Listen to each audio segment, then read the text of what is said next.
Se não for só gravando, então eu vou fazer uma cara assim, normal.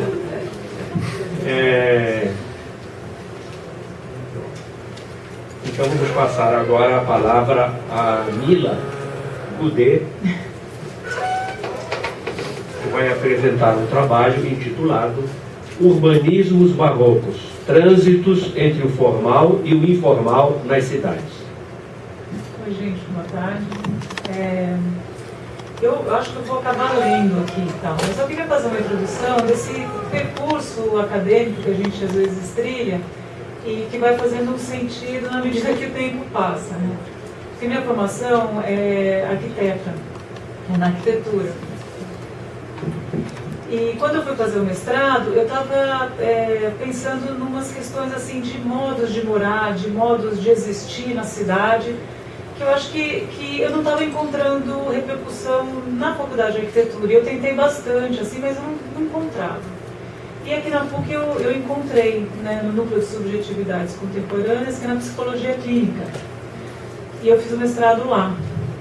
Mas nesse período também conheci o Amário e vi que tinha algumas questões muito aderentes, assim, no sentido de sustentar uma certa instabilidade do pensamento, da vida na cidade, né? Que às vezes o campo da arquitetura ele é mais narrativo ou descritivo e acaba tentando resolver a questão da cidade. Então, já no mestrado, eu fiz um trânsito muito legal entre a psicologia clínica, porque quando eu terminei o mestrado de psicologia clínica, eu percebi que eu era uma psicóloga de prédio velho, porque eu estudei movimento sem teto, estudei alguns edifícios ocupados de São Paulo, né? E nesse percurso eu percebi que o que eu percebi no movimento sem teto, trabalhando com arquitetura e com essa fronteira, que não é do campo da arquitetura, mas também não é do campo da psicologia, né, onde eu estava, né? Sabe, eu precisei reformular uma bibliografia. Então, assim, pelo menos no primeiro ano eu não conseguia nem perguntar, porque eu ficava assim, atordoada com a quantidade de informações novas que eu estava tendo contato, né? E no final do mestrado eu concluí assim que eu estava atrás de produção de vida, né? E essa produção de vida em lugares onde talvez as pessoas não soubessem muito o que acontecia. Então, se entrar num movimento sem teto e descobrir vida e produção de cultura, e produção riquíssima de cultura, inclusive, para mim foi uma novidade como arquiteto, porque a minha abordagem seria de resolver, né? Como fazer essas pessoas terem uma casa, sei lá, né? E aí, no fim, eu percebi que, então, eu tinha que, para continuar estudando e pesquisando, eu teria que sustentar também um lugar que não é muito definido, não é muito central, né?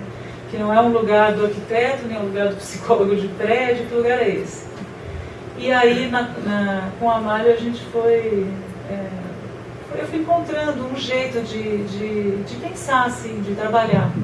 Então, são autores, e é uma certa, eu digo assim, plataforma sintática, né? Que eu acho que eu estudo aqui e pesquiso até hoje, que já faz 3 anos que eu terminei o doutorado, com o Amário, então, que estava na minha banca do mestrado. E é um lugar de onde observar a cidade. Então, foi isso que eu fui atrás, né, no doutorado. E aí, para começar a falar da cidade, eu tomei contato aí com uma bibliografia enorme, maravilhosa, desse grupo de pesquisa, que a gente aqui muitos fazem parte e tal. E eu escolhi, e fui sendo escolhida, não sei, por 3 escritores, principalmente. Eu não usei só isso, mas é que para falar da cidade, eu acabei usando a literatura. E são os 3 autores, o Lessama, Lima, né, são 3 cubanos. Eu até fui para Cuba para tirar a prova dos 9, para falar, é bom mesmo, né? É muito bom. Aí, assim, eu fui para lá porque estudei esses 3 caras. Também não sou da literatura, entende? Esse é o desconforto, porque eu não sou da arquitetura, não sou da literatura, da comunicação também, vamos dizer que, né, a gente faz um percurso Eu não estudei todos aqueles caras da comunicação, né, mas eu estudei alguns e tal. Então esses recortes, eles vão compondo um mosaico teórico que você também precisa sustentar, você precisa ter uma posição de sustentar esse trânsito, né? Eu li Deleuze, mas eu também não posso aderir 100%, daí você vai fazer esse mosaico, né? Esses três caras, para mim, acho que são super importantes, que são três escritores. Eu estou sempre atrás, pesquisando, comprando livro velho, porque não edita mais, falando com o Amário, que é o Lessama Lima, o Carpentier e o Sarduy, né, que foram três autores da literatura, esses três são cubanos, né, do século XX aí, e que batizaram, então eles batizaram o continente latino-americano, o continente americano de continente barroco, através da literatura, né, e daí a gente vai ver que barroco é esse. E a vantagem de estudar literatura é que também, muitas vezes, na história do barroco, você fica amarrado ali numa certa classificação temporal, sucessiva, né? Então o barroco veio entre o maneirismo, sabe, aquela coisa? E esses escritores, eles tiram completamente o barroco dessa linha histórico-temporal. E apresentam o barroco, que é um conjunto de procedimentos não binários, né? Atemporais, aí eu vou dar uma lidinha, tá? Atemporais que operam conexões e sintaxes num ambiente cultural difuso e descentralizado do nosso continente, que é a América Latina, né? E que esse processo de recombinação, ele tem uma estreia assim, no descobrimento, né? E a gente vê que ele está existindo até hoje. Bom, esses três escritores, eles vão fazendo traduções dessa paisagem cultural latino-americana, mas é interessante ver o cuidado que existe de nunca ter uma síntese. Então você nunca chega a uma conclusão. O que é essa paisagem americana? O que é esse difuso, né? De novo, a gente é convocado a sustentar uma posição que não é central. É uma posição de fronteira, né? Fronteira entre disciplinas, fronteira entre... enfim, fronteiras, né? E eles fazem essa tradução aí e eles chamam isso de barroco. Então o barroco larga de ser uma coisa que veio depois do clássico, assim, e passa a ser um procedimento vivo, que está ainda e sempre, né, como uma coisa de partida. E essa é o que a literatura deles faz, né? Então a hipótese do meu trabalho, dessa plataforma analítica, é de que assim, na cidade latino-americana não tem a menor condição da gente falar em ordem, né? E também não tem a menor condição da gente ter esperança em ordenação desse caos, mas de compreensão e articulação. E é isso que eu acho que o barroco faz. E aí eu fui, através da literatura desses caras, percebendo como eles organizam esse vocabulário, assim, né? Bom, deixa eu ver onde eu estou aqui. Lá.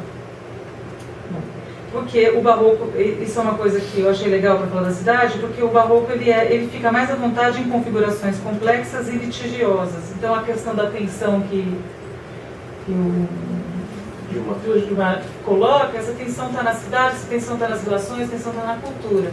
E essa tensão... tensão fronteiras entre textos culturais, né? Entre linguagens, né?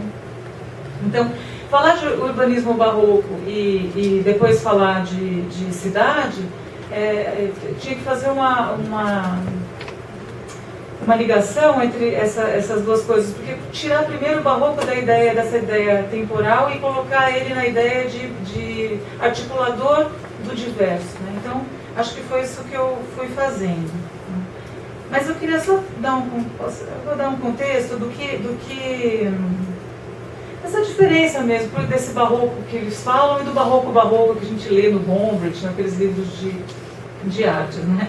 Então, assim, que muitos estudos apontam o barroco na Europa como um evento que durou da segunda metade do XVI até o final do século XVIII, que foi uma fase de profundas mudanças lá no pensamento centro-europeu, que além do declínio do absolutismo, teve uma grande quantidade de descobertas científicas, né, que desmontaram aquela organização do mundo clássico, etc. Então, a astronomia do Kepler, Spinoza, a matemática do Leibniz, abalou assim, a ideia de mundo, né, que existia. E o homem europeu, de repente, se viu perdido num mundo sem limites, um cosmo infinito, descentrado, e o europeu se vê perdido nesse mundo, se o clássico não está mais funcionando, então o barroco começa a aparecer como essa reação do cansaço clássico, né? Agora, cá entre nós, no Brasil, não houve cansaço clássico, né? A gente teve um outro funcionamento completamente diferente. E o barroco, portanto, do que a gente fala, a gente fica nessa sombra desse guarda-chuva do barroco. Aliás, e talvez a gente pense que não existe nem só um barroco, mas barrocos, né? Na América Latina. Então a gente fala de barroco, mas é por uma facilidade, assim. Mas se tivesse outro nome, talvez fosse até melhor. Lógico que tem correspondência, que tem elementos de ligação entre os dois barrocos e tudo, mas se um é o cansaço clássico e o outro dá de cara com uma praia cheia de índios, né? Aquela outra relação com a natureza. Então o barroco o europeu vai e coloca a natureza de maneira artificiosa, né? Criando paisagem naquela cidade urbana medieval, né? E aqui a natureza é o ponto de partida, né? Então você tem uma catedral, uma igreja maravilhosa europeia, e você fala, nosso barroco é menor. Mas é que a gente tem uma paisagem que a gente nunca vai superar. Não dá para superar com a arquitetura uma paisagem. Então você cria um diálogo, né?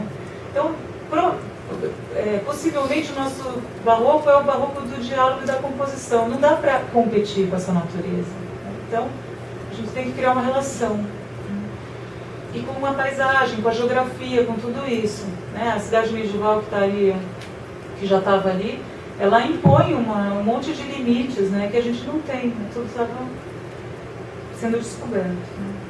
Então, é muito interessante para mim pensar nessa diferença, né, da gente não ter esse cansaço, da gente ser mesmo a própria articulação dessa diversidade que desembarcou aqui nesse país, né, nessas terras. E aí, para falar das cidades, por que também eu acabei destacando esses escritores?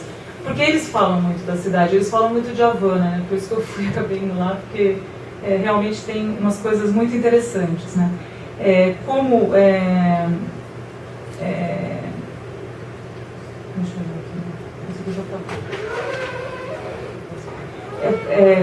que no século XX esses escritores estavam produzindo esses textos, né? E assim, e ao mesmo tempo na Europa estava se produzindo um discurso sobre o homem universal, né, entre guerras, tudo. Então nós temos lá as duas guerras, cujos abalos destruíram a Europa e tal.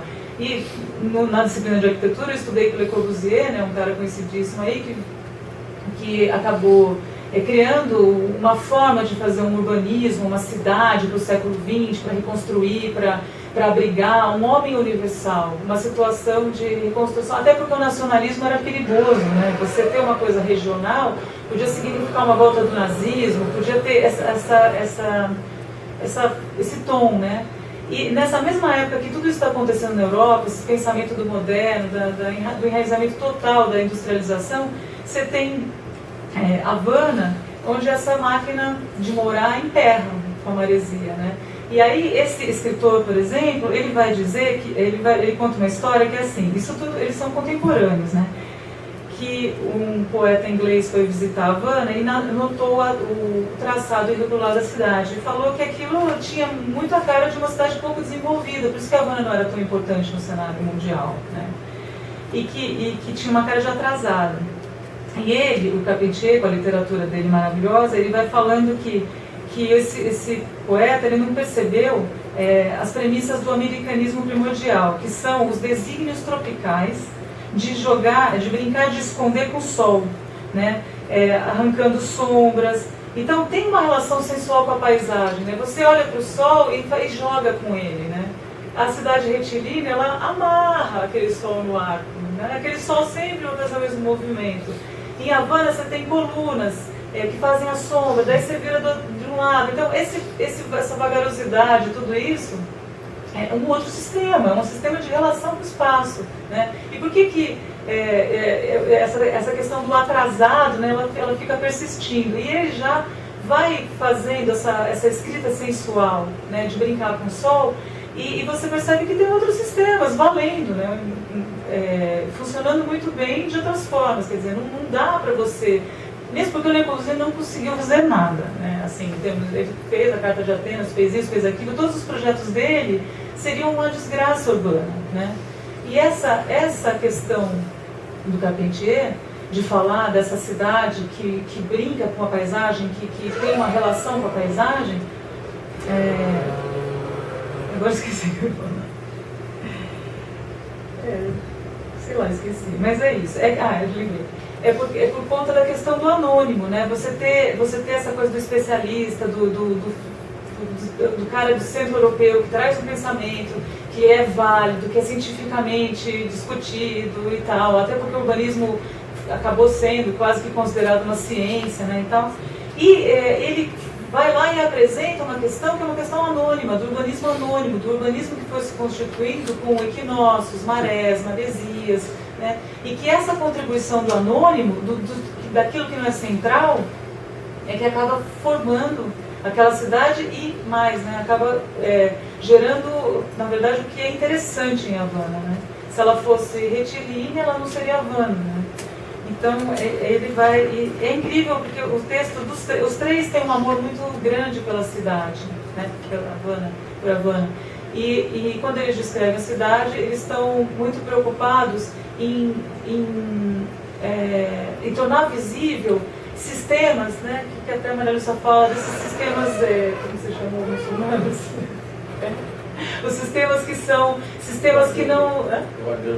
do Agamben, né, que o Agamben fala dos sistemas que não são valorizados, que não estão, né, nos livros. Então, foi muito legal falar de arquitetura a partir de escritores da América Latina. Então, esse também é um cuidado que o grupo tem, de pesquisar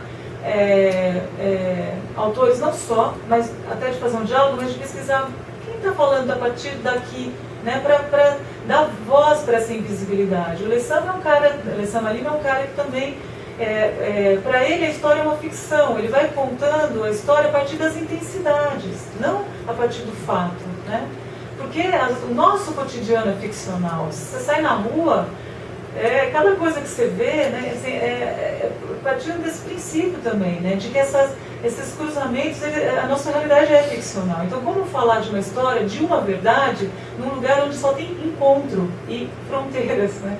Então, são escritores que tratam a cidade e a literatura a partir dessas diversas vozes anônimas, né, e dessas retículas invisíveis da cultura.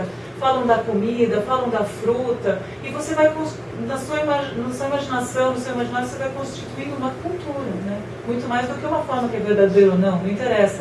Carpentier fala que a primeira palavra americana que passou para o idioma universal, agarrada pelos náufragos dos descobrimentos, é furacão, né? Não interessa se é verdade ou não, foi furacão, assim, interessa esse campo imagético, essa intensidade que ele acaba criando e que coloca, e como é importante o furacão para o homem latino-americano, ele foi enxertado numa encruzilhada louquésima, assim, muito complicada, complexa, né? Então, o que ele recupera não é a história verídica, o fato que está no livro de história, mas é a intensidade. E eu acho que a cidade de São Paulo, por exemplo, que é bastante intensa, então é legal você usar um instrumento da literatura dessa maneira. Então, foi isso que eu acabei fazendo. Então, naufrágios e furacões são acontecimentos decisivos na constituição desse homem enxertado nessa encruzilhada da colonização das Américas, né? Então, assim, a ideia de que o europeu que chega aqui é um náufrago, então não tem para onde voltar, né? Ele tem tudo pela frente, não é nem barco para voltar, ou seja, você olhar para a mata e não ver um índio, ver índios, né, que são tão diferentes, embaralhado, né, e eles também te olhando. Então, esse campo dessa fronteira, que eu acho que continua existindo essa produção desse mosaico de coisas diferentes que a gente consegue articular. Então, eu usei esses caras para isso, né. E aí tem várias coisas, como a ideia da manchetaria, né? Tudo isso está dentro do campo do barroco, e esses autores falam da manchetaria, porque na nossa cultura a gente consegue fazer ligação entre coisas diferentes sem ter que fundir. Porque quando você funde, você não tem mais os dois textos, você tem um caldo líquido lá que, né? No caso da manchetaria, você vê as ligações. Então, tem fragmentos de cultura para todo lado. A gente fica, às vezes, se pegando em algumas palavras, alguns sufixos. Como que isso está impregnado? A maneira que a nossa sala de estar, ela é árabe. Então, sabe, de todo lado a gente tem enxertos que, às vezes, precisam ser ressaltados para a gente ver esse complexo mosaico que é a nossa cultura. Então, eu peguei esses caras, esses autores, para fazer isso, né? E sempre com um compromisso ético, eu acho assim, do nosso trabalho, das nossas discussões, vou falar até menos que isso, que o nosso trabalho fino, eu acho que é o de ultrapassar sem o falso problema da superação, sabe, da eficiência, né? Então essas urgências da sobrevivência que a gente vive e tal, elas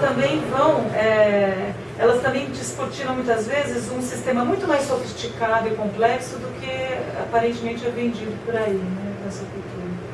Então, eu sei que ficou meio confuso, porque eu também não lembro, mas é isso. Então, eu vou estudar a cidade a partir dessa literatura que dá conta do complexo sem querer falar de superação ou de centro. E que isso tem uma certa dificuldade de, às vezes, sustentar essa posição não central, de não verdade, mas de composição, e que muitas vezes são composições transitórias, porque os quadros vão mudando. Assim como a economia vai mudando, nós também mudamos.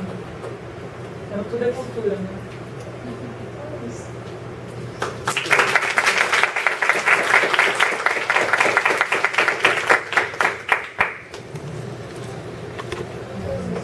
Muito bem. Você vai usar a tela para você? Não. Que bom, ficamos todos aqui. Eu acho que eu não tenho coordenação. Passo a palavra então para